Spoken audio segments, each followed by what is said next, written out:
Hi folks, Jen here. I'm the lead blender for the Sour program and one half of your Beer Portraits dynamic duo. Today I'm enjoying a little bit of Paradisi, which is one of our new canvas beers, outside with my friend Nate Smith. A lot of people have been calling, honestly, their congressmen and their senators to figure out how Nate and I met. Wouldn't they like to know? Based on our looks, you'd think a lot of people would go ahead and assume fashion show. But what they don't know is that it was actually a Gymboree fashion show. We were but infants. It's pretty amazing that we went from little bouncing babies to such accomplished beer connoisseurs, beer creators, and presenters of beer information. I was porch drinkers as well. Let's drink this beer.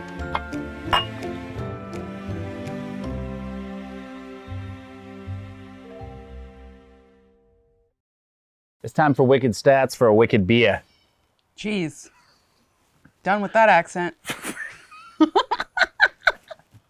right, color on this one. It's a nice, beautiful, hazy orange color. A lot of citrus in this beer.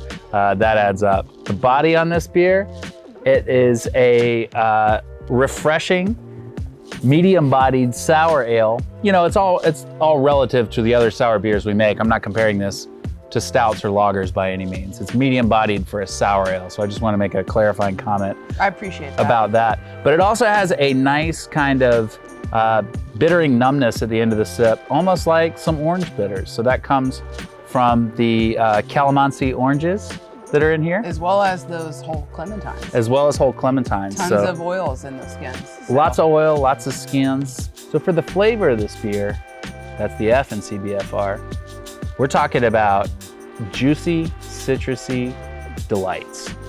Some herbal notes in there as well, for sure. Absolutely. Yeah. It's also a lower ABV beer, so 4.2%. So that flavor is going to be coming a little bit less from our house sour culture and coming a little bit more from the delicious agriculture that we put into this beer. That's true. And for the romance on this beer, I'm going to turn it over to the creator herself. Guys, I'm going to be honest with you. This beer was it was a happy accident. We brew batches of blending stock kind of throughout the year. Mort is obviously one of the constants, but we also want to try out different recipes, different malts, different kind of water compositions. We want to try out everything we can and really see what effects our house culture can produce. And that was what happened with this beer. So we created this really kind of heavy dextrin grain build. So that had a lot to do with mash temp as well as grist bill.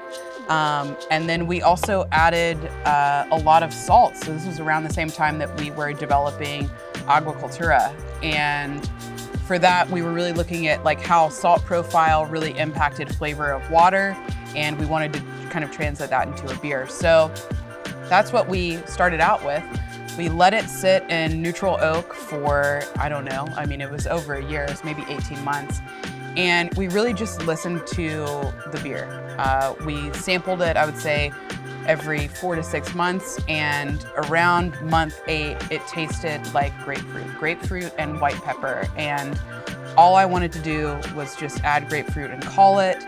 And this is why Andrew Zen is the head of our sour production. He goes, well, we're gonna add grapefruit. Let's just add every citrus known to mankind. Yes. So that's how we ended up with the addition of whole clementine, bergamot, and calamansi.